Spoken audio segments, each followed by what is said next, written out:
at University of Utah Health, we have 4 key pillars, 4 missions that we focus on: research, education, patient care, and community outreach. So we're going to be reflecting on those 4 areas today. You're going to be hearing from Dr. Michael Good, CEO of University of Utah Health and Dean of our medical school; Dr. Kenzie Graves, who's the Assistant Chief Medical Officer of Inpatient Care. She's going to be giving you a clinical update. Dr. Jose Rodriguez, who's Associate Vice President for Health, Equity, Diversity, and Inclusion. He's going to be talking to you about our community outreach efforts. Dr. Will Deere, who's Associate Vice President for Research. He's going to be talking to you about our COVID research that we've been conducting in the past year. And then Dr. Good, in addition to an introduction, is also going to be giving us an education update. So first, we're going to start with a short timeline video that reviews some of the important events we experienced during the past year at University of Utah Health. And immediately following that video, you're going to hear an introduction from Dr. Michael Good.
Welcome. Thank you for joining us this morning. I'm Michael Good, CEO of University of Utah Health, Senior Vice President for Health Sciences and Dean of the School of Medicine. 1 year ago, our care teams admitted the first COVID patient to University of Utah Hospital. And just this week, we administered a COVID vaccination to our first University of Utah Health patients at the Redwood Health Center. This is proof just how far we have come together in a relatively short period of time. You know, there were days over the past year when we came very close to not having enough ICU beds for every Utahn who needed one. But as we have always done here in Utah, our healthcare teams innovated. They innovated. They created new spaces in our hospital to care for COVID patients. They created new approaches to creating and generating personal protective equipment. And then we also learned, through innovation, how to re-sterilize and reuse these very precious supplies. Our physicians, nurses, respiratory therapists, clerks, assistants, environmental service workers, everyone on our team came together. They worked extra shifts to make sure each patient with COVID who needed care. These were days when we lost many lives to this virus. And unfortunately, we will lose more before the pandemic ends. And this loss of life, it's difficult, it's tragic. And I share and I feel the grief of everyone who has lost a friend, a family member, a loved one to this virus. And yet, still, we persevere because the days ahead are finally beginning to be filled with hope. We would not be where we are today without the compassion, the expertise, the resilience of our healthcare professionals, our researchers, our educators, our learners, indeed, our whole community. Our healthcare professionals work tirelessly to care for their patients. Our researchers collaborated internationally to quickly expand our understanding of this virus. And our educators and our learners prepared themselves for the future, learning all that they could from this once-in-a-generation pandemic. And as a community, we took proactive measures to slow the spread of this virus. Together, we will continue to learn from this pandemic, doing all we can to improve patient care, science, education, and our community. We still have a lot of work to do, and we will continue to do it together. Thank you so much, Dr. Good. And before we get to our other speakers, we have one more video to show you. This is a short patient story that I think everyone is going to love. So Dr. Ryan Murphy, Dr. Murphy, maybe wave your hand. He's one of our hospitalists, and that's his dad, Neil, who just waved. It's a kind of a gray area as to who exactly our first patient was. We think it might be Neil, but we can't say that with 100% certainty, but he was certainly one of our first patients. So here's a quick look at his story.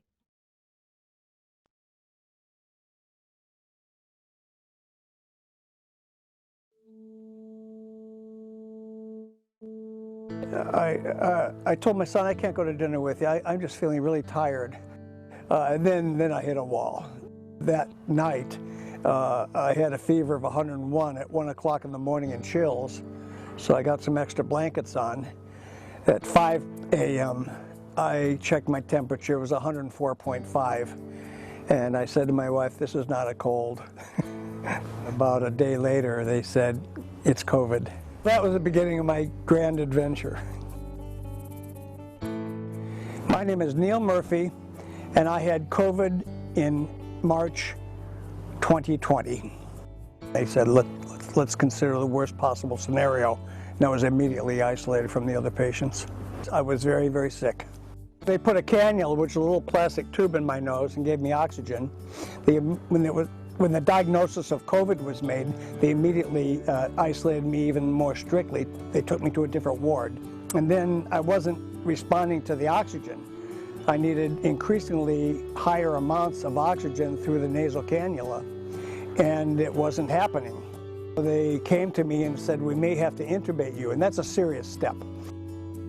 After they counseled me, after they had the chaplain come in, and I said, what are my chances of never coming out of it? They said, well, about 50-50. As it turns out, it was about 3% chance of surviving because of my comorbidities. And I said, well, I'd beat odds like that. That's no problem. So I put that picture of Senator John McCain when he was a POW in Vietnam on my bed railing, and I focused on that. I said, if he can survive 5 years of torture, I can go through this. So I played Wagner's Ride of the Valkyrie and looked up and said, do it! And that's the last thing I remembered. We talk about this a lot in medicine about an organ failing, right? So you have kidney failure, liver failure. I mean, when you're intubated, that's like lung failure, right? Your lungs can't work on their own anymore. And as a very kind of philosophical kind of guy, he can try and view the situation somewhat objectively and realize that, in his situation there was nothing he could do. So either he's going to survive or he's not. He was able to kind of recognize that and say, okay, let's go along for the ride. Let's see what happens. I did get into trouble a little bit, though. I felt that I wasn't being physically fit, so I got out of bed and started doing some push-ups. Well, that immediately set off all sorts of alarms, and nurses rushed in and said, "Get back in the bed. This is not a gymnasium, dummy. Get in there." So I said, "Yes, ma'am." And then I behaved myself after that. It was sort of a stupid thing to do. He's all about the fight, the struggle, never give up, never surrender. That's his ethos. I wasn't scared. I'm 75 years old, so I've been around the block a few times. There's a point where you have to say, I could do no more. The human compassion was laudable, and I felt very reassured. I'm certainly grateful.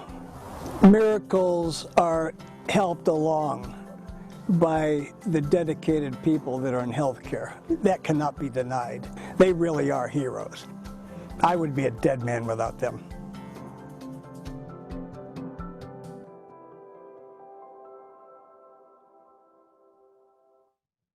Well, our thanks to Neil and Dr. Murphy, and you'll have a chance to ask them some questions in the Q&A portion. But next, we're going to hear from Dr. Kenzie Graves, Assistant Chief Medical Officer of Inpatient Care, giving us a clinical update. Good morning. I'm Kenzie Graves. I am an internist and a palliative medicine physician. I am also our Associate Chief Medical Officer for Inpatient Care. I have spent the majority of my job over the last year working with our teams to respond to COVID. I want to talk a little bit about what life looked like back in March 2020. You heard a bit from Dr. Good, but I want everyone to remember, as we watched the pandemic unfold in New York and Seattle, we watched sick patients being admitted to hospitals. We saw places that worried about personal protective equipment. We saw our schools shut down. We saw stay-home orders. But I want to reflect on what we did in the wake of that. So as Dr. Good introduced, our teams innovated, produced PPE, kept our teams safe. We had a mask mandate. We kept each other safe.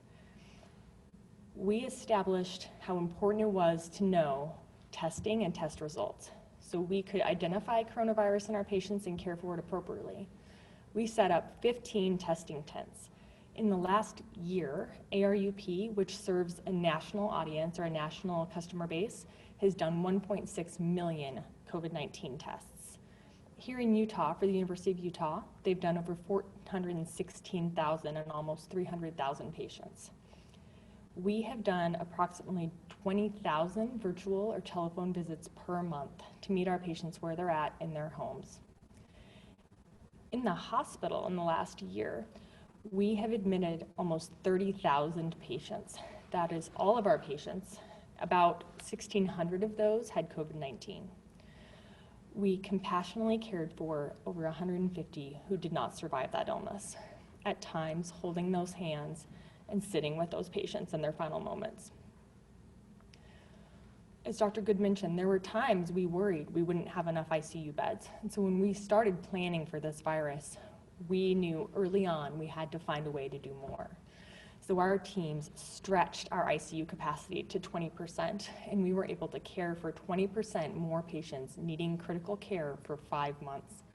That took extra work from our nursing teams, our provider teams, our facilities and engineering team. We outfitted 60 rooms to be capable for COVID care. And then to wrap up, in the last 2.5 months since the vaccines have come out, we have fully vaccinated over 16,000 of our healthcare workers. We started vaccinating patients within the last several days and have given over 3,000 vaccines. What I have learned personally in being at the University of Utah is we can do almost anything when we respond as a team, compassionately and together. It's been an honor to be here and to provide care for the Utah State. Thank you so much, Dr. Graves. Next, we're going to hear from Dr. Jose Rodriguez, Associate Vice President for Health Equity, Diversity, and Inclusion. He's going to talk to you briefly about our focus on equity, diversity, inclusion, and our community outreach efforts. Dr. Rodriguez.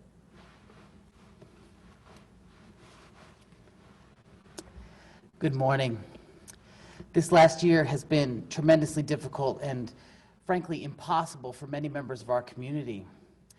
We've seen how COVID has really discriminated and affected our Black, our Latinx, our American Indian, and our Pacific Islander populations disproportionately. At different times during this pandemic, each of those communities had led the nation in the death rate from COVID. The pandemic also brought universal economic devastation and destroyed the careers of millions of women who had to make the difficult choice of leaving the workforce due to the shutdown. All in all, with over 500,000 deaths nationwide and over 2,000 in Utah in the last 12 months, these last 12 months really have been an unbearable nightmare that did not seem to end. And yet, 1 year later, I stand before you optimistic. Our communities have rallied to support our healthcare workers with food donations, sewing of masks, and donations of thousands of sets of personal protective equipment. And our University of Utah health community came together working longer to serve our patients, sending wellness bus into underserved communities, setting up testing sites in underserved communities, and paying special attention to those who were affected most by this pandemic. As my colleagues have already described, there are multiple vaccines that will soon be available to all adults. And I can finally see a day where we can greet our loved ones with hugs and kisses instead of waving at them from 7 feet away. Our communities have been forever changed by this pandemic. And I would be remiss if I didn't mention that the pandemic also happened during a time that our nation had to reckon with the execution-style murder of George Floyd. And we have had to confront the evils of systemic racism that continue to plague our society. Yet even in that situation, I remain optimistic that we as a nation and we as a health system and we as a state can overcome this systemic racism. So today we mourn those who we've lost to COVID, to systemic racism, and we come together in remembrance of their lives and celebrate and look forward to a day where we can work together as we have during the pandemic to become a more just, peaceful, and healthier state. Thank you. Thank you, Dr. Rodriguez. Next, we're going to hear from Dr. Will Deere, Associate Vice President for Research at University of Utah Health. He's going to be talking to us about our COVID research. Dr. Deere. Good morning. This pandemic is highlighting the importance of various determinants of health, of team science, and of discovery and innovation in a variety of fields ranging from engineering to the number of biomedical sciences. Our research efforts over the past year have hopefully strengthened key goals of our campus strategy. Acting together as an entire university, or as President Watkins has said, 1U, a university which serves the entire state, and a university meaningfully engaged on the national scene to improve our understanding of the acute and long-term impact of SARS-CoV-2 infection. To date, our research effort has led to over 130 publications, 32 invention disclosures, and extramural funding of $29 million distributed among 92 different grant awards, all focused on COVID-19 research. Now, our campus research program received an immediate boost from our research leaders with a seed grant program. A total of $1.3 million was distributed among 56 researchers across this entire campus. Our ongoing efforts receive excellent central coordination through our Immunology, Inflammation, and Infectious Diseases Initiative, which has advanced educational programs and provided a variety of updates to help create a community of informed, collaborative researchers. Among a variety of research projects, I'll highlight three. In the first, excessive thrombosis, or which means excessive blood clotting, is a common source of many of the problems of COVID-19 infection, and our molecular medicine investigators have identified the potential role of the immune system, platelets, and white blood cells on thrombosis. In the second, our physician researchers have an important outpatient trial called Utah-1. Now, in addition to answering whether a commonly used medicine can help treat COVID-19 infection, the biobanking and the long-term follow-up of this cohort of patients will be invaluable for other local and national research efforts.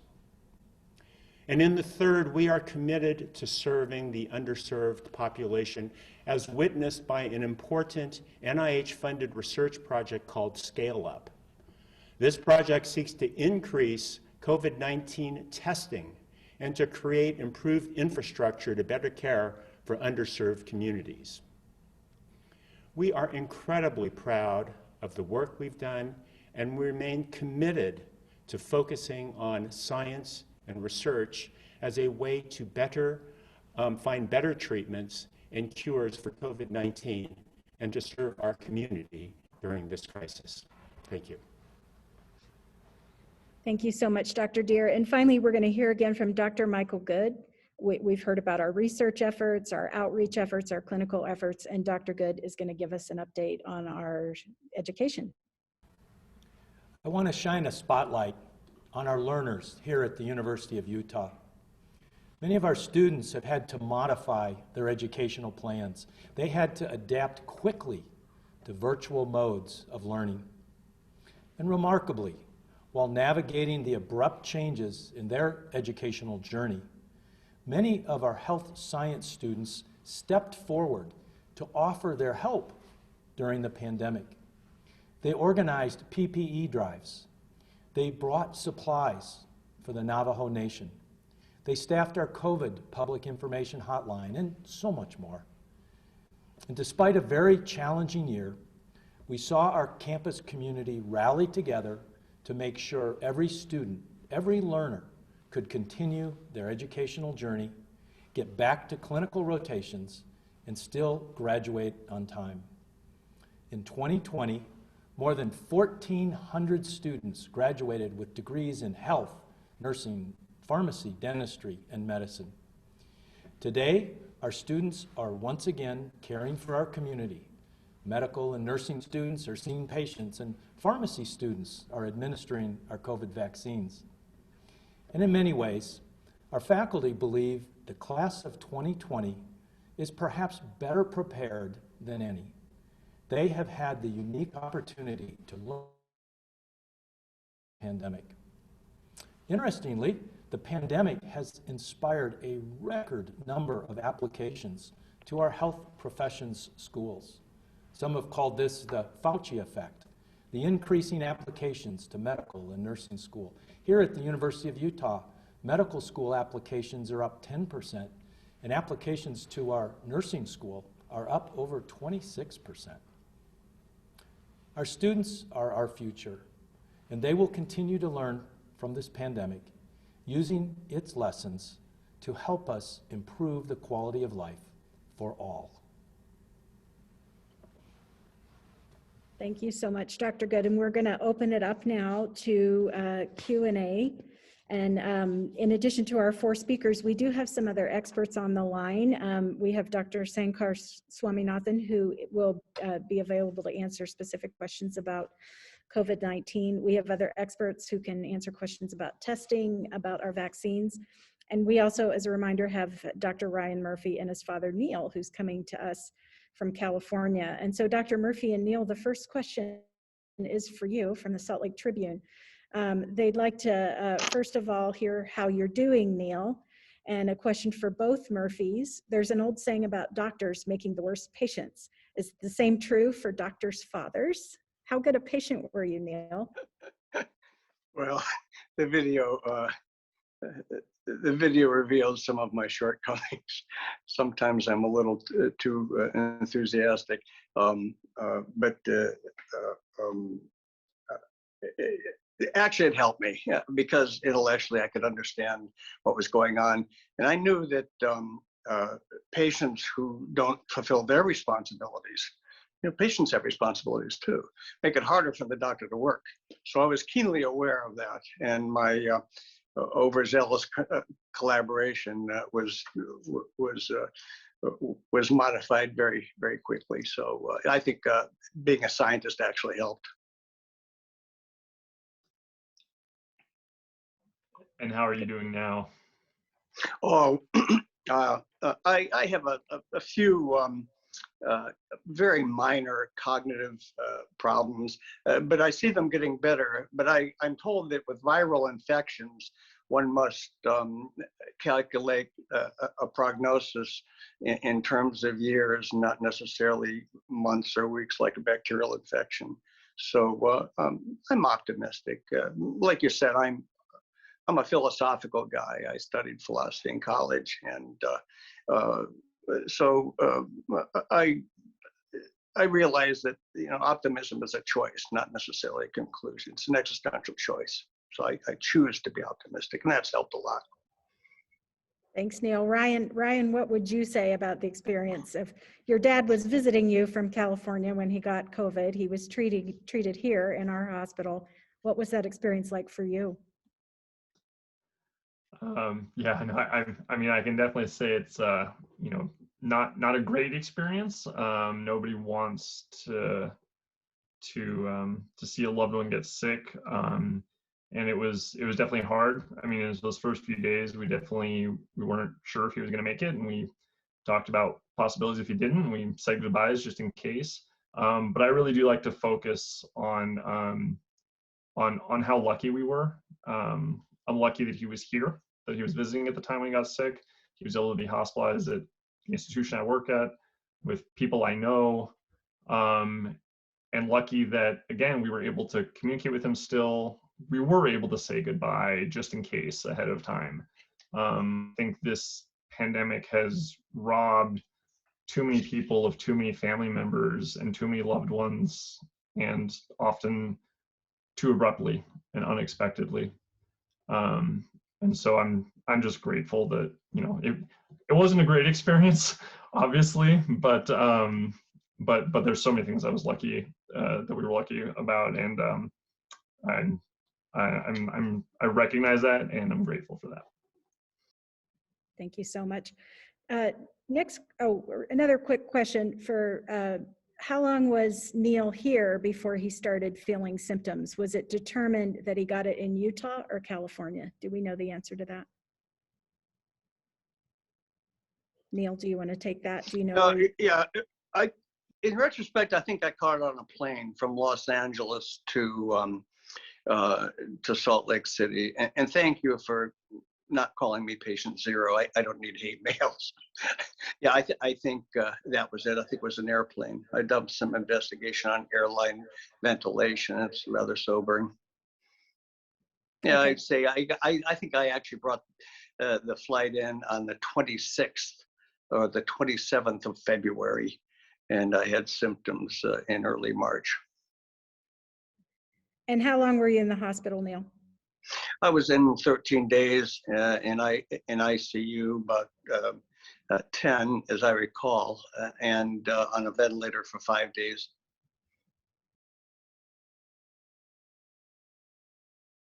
Oops, sorry, I'm muted. A question next I'm going to direct to Drs. Good and Dr. Good and Dr. Graves. What do you think was your biggest takeaway? What did you learn? What did you learn through this experience in terms of our system as a whole and our clinical system? What was your biggest takeaway? Is it okay if I leave my mask on since Dr. Good's near me? So my biggest takeaway in this is I felt like early on the University of Utah made a very clear declaration that their staff was most important and that our people mattered. And that really is what I felt carried us through this entire thing, was that our staff responded, they stepped up, they almost never complained, and we were all dedicated to our common mission, which is exceptional patient care. And so for me personally as a physician, I think that this was renewing for our passion in providing care for each other. As an employee of the University of Utah, it felt really, really good to have a home where everyone can rally around a common goal and respond as well as they did. Thanks, Dr. Graves. Dr. Good, same question. I think I learned so much during this pandemic. We learned so much. One was teamwork. We really came together to support one another here within University of Utah Health, but also the health systems across our great state came together.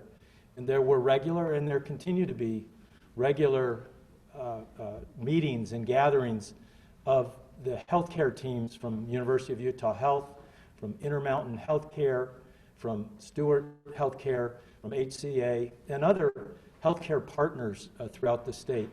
The healthcare hospitals and health systems throughout the country worked together in a way that was really, we had a pride in our state, and we knew that we wanted together to take care of the people who were suffering from the COVID-19.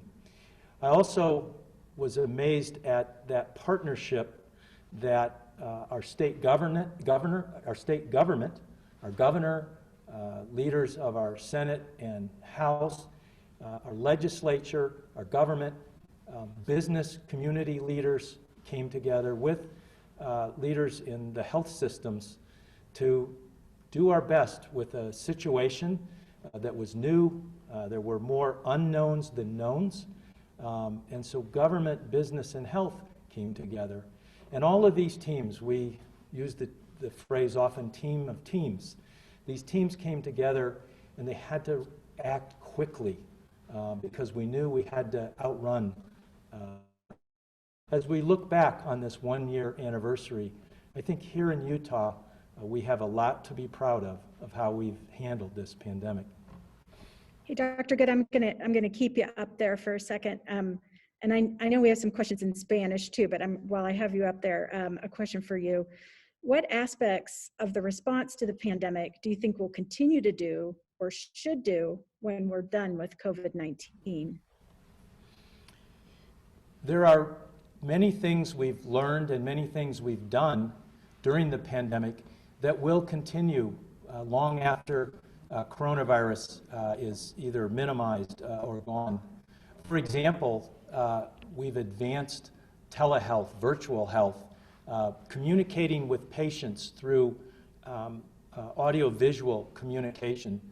Here at the University of Utah Health, approximately 10 to 15% of what in the past had been in-person visits continue even today as virtual visits. Telehealth, digital health, virtual health, that has advanced and come so far in such a short period of time, and that will continue.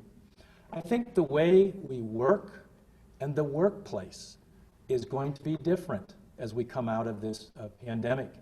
We've learned that there's a lot you can do through, again, telecommunication, and whether you're using Zoom or WebEx or Teams or all of the different GoToMeeting, all the different platforms, we've learned that we can come together and communicate and get our work done without necessarily driving to workplace or sitting in an office all day. Now, there have been some downsides of that. I certainly miss being with my colleagues. The social aspects of the workplace are real and they're important. And without them, I think there is an emotional tax or a heaviness that we're all feeling. But I do believe the workplace will be different. There will be more telecommuting. There will be interesting mixtures of in-person and video conferenced meetings.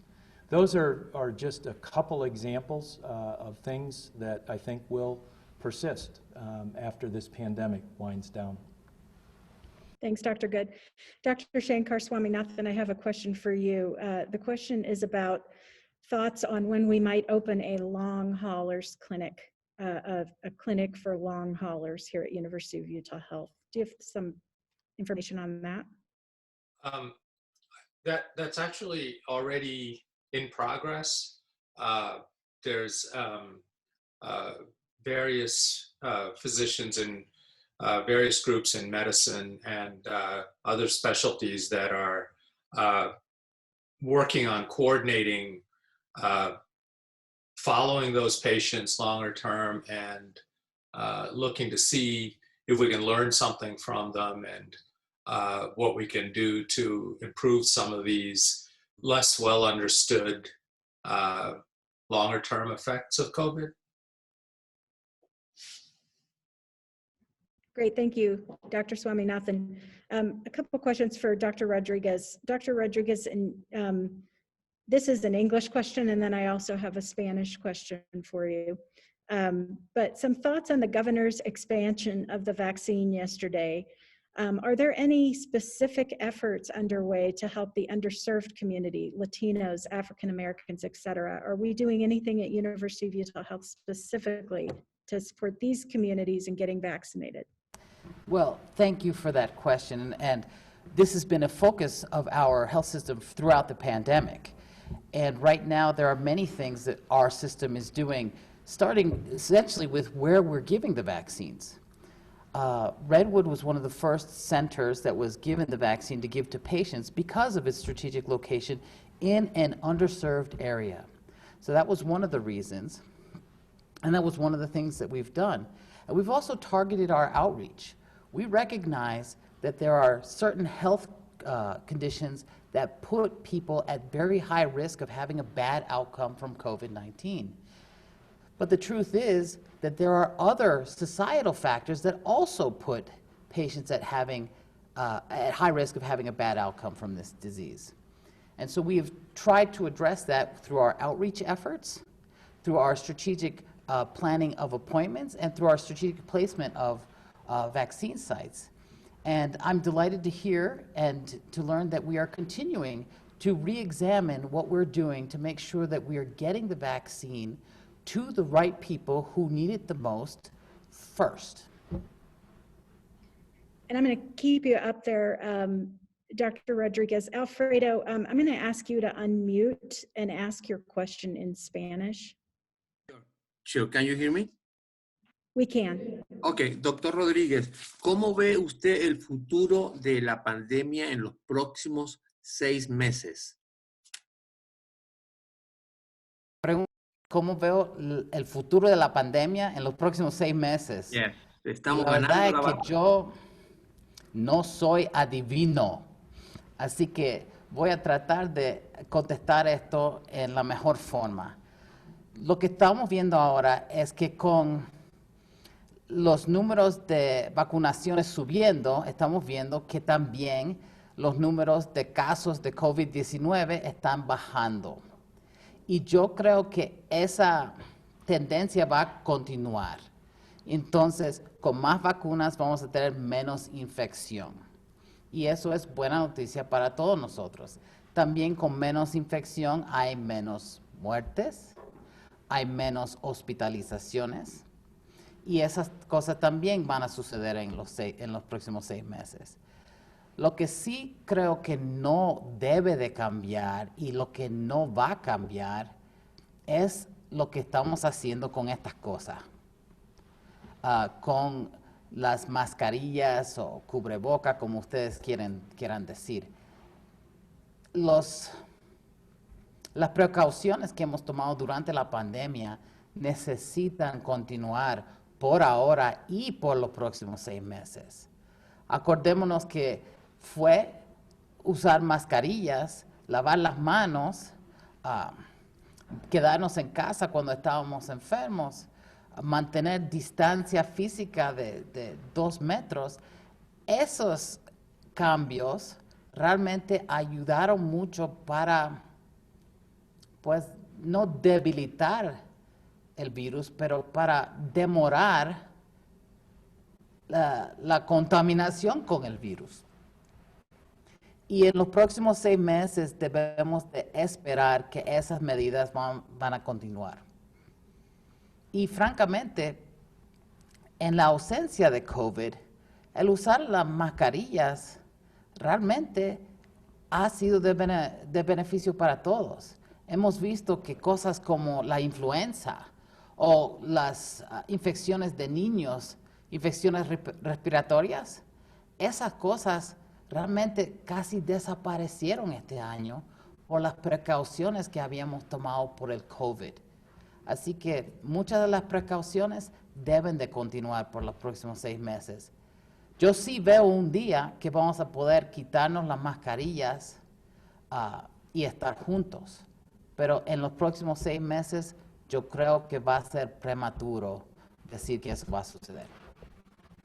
Thanks, Dr. Rodriguez. We've been asked to Gracias. have you repeat that in English, but before we do that, I know we have to get Dr. Good out of here for another meeting, so I want to open it up. Do we have any additional questions for Dr. Good?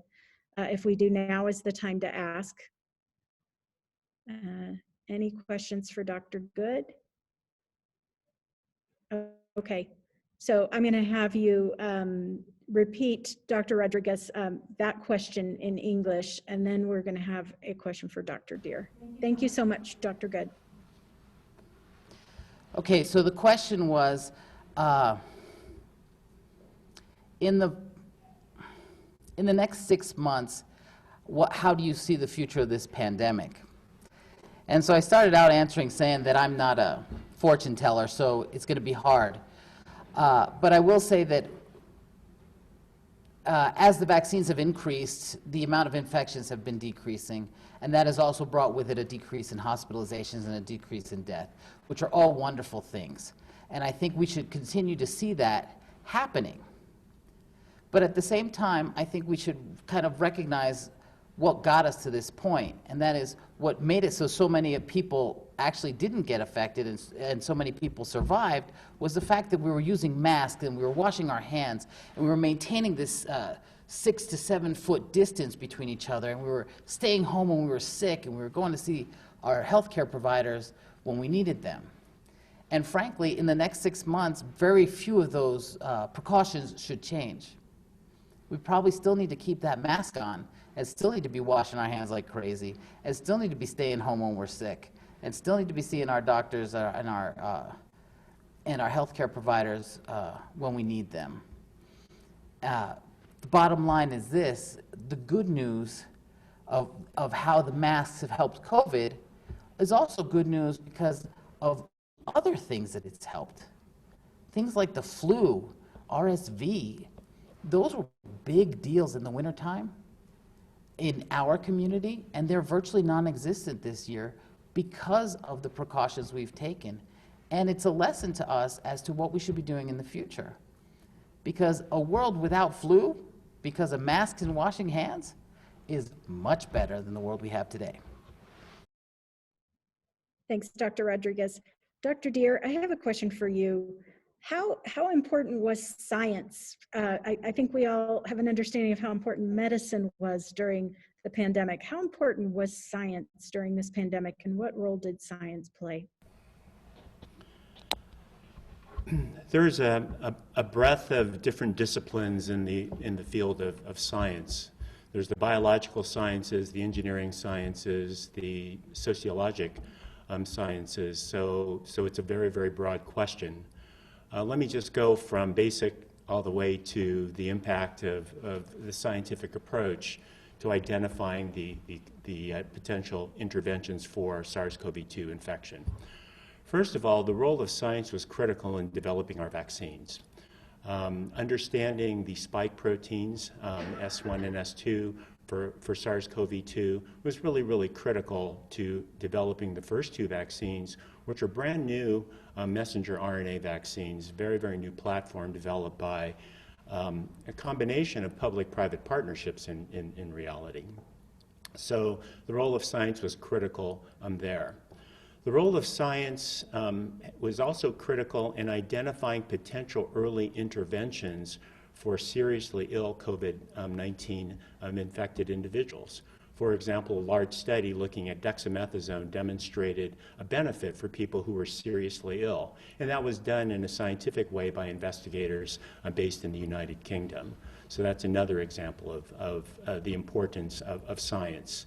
the importance of the clinical trials, or the science of clinical trials, in looking at a careful way in randomized controlled trials to try to identify potential interventions have been possible. And you may have seen recently the role of anti-inflammatory agents such as interleukin-6 antibody for the treatment of people who are seriously ill.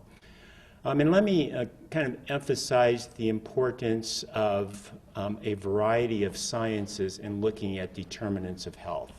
Because we think of the work, for example, that Dr. Graves and her colleagues do in the hospital, the work done by physicians and other healthcare providers in the clinics for people who are infected.